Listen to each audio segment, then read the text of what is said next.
6 hours. It's been 6 hours since the world went dark. Not a literal darkness, but something far more insidious. A digital blackout. A cascading failure that began with a whisper and is now a deafening roar of silence across the globe. What happened in these first 6 hours? How did our interconnected world unravel so quickly? Let's trace the timeline of a crisis that has redefined the very nature of conflict. It all started quietly. Minor glitches, a power flicker in a remote substation, a banking app that wouldn't load. Annoying, but dismissed as everyday tech troubles. But these weren't isolated incidents. They were the first tremors of a seismic shockwave, a meticulously planned, globally coordinated. Within the first hour, the scope became terrifyingly clear. It wasn't just one system, it was everything. Power grids across North America and Europe began to fail in a domino effect.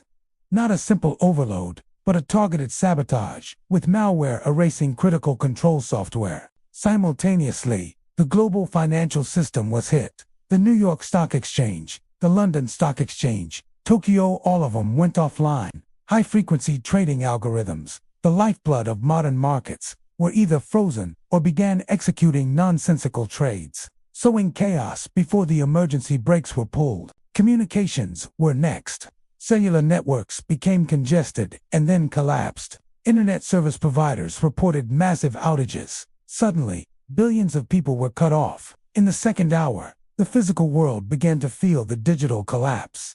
Transportation grids ground to a halt. Air traffic control systems went dark, forcing planes to be grounded or diverted under emergency protocols. Railway networks froze, trapping trains between stations. Traffic lights in major cities defaulted to a chaotic flashing red, leading to gridlock and panic.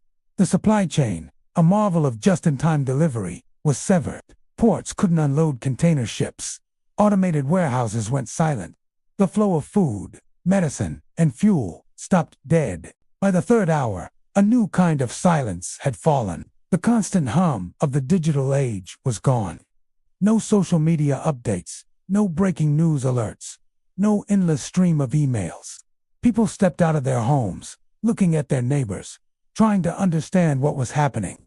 Rumors spread by word of mouth, distorted and amplified with each telling. Was it a solar flare, an accident, or something worse?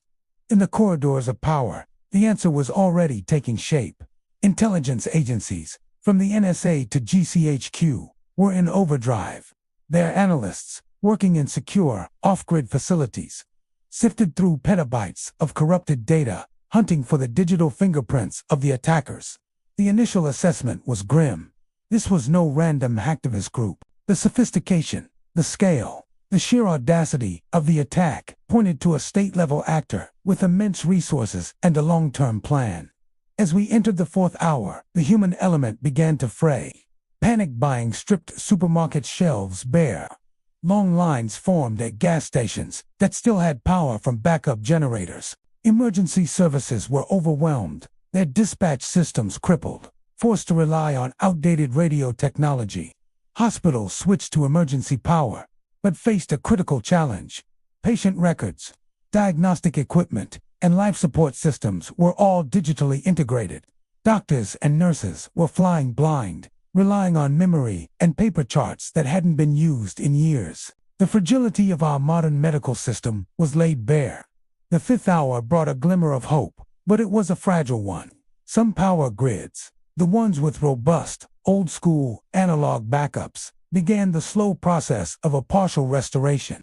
Engineers, working by flashlight, manually rebooted substations, creating small islands of power in a sea of darkness. These were small victories, but they were crucial. Meanwhile, the global markets remained frozen. Stock exchanges announced they would stay closed indefinitely.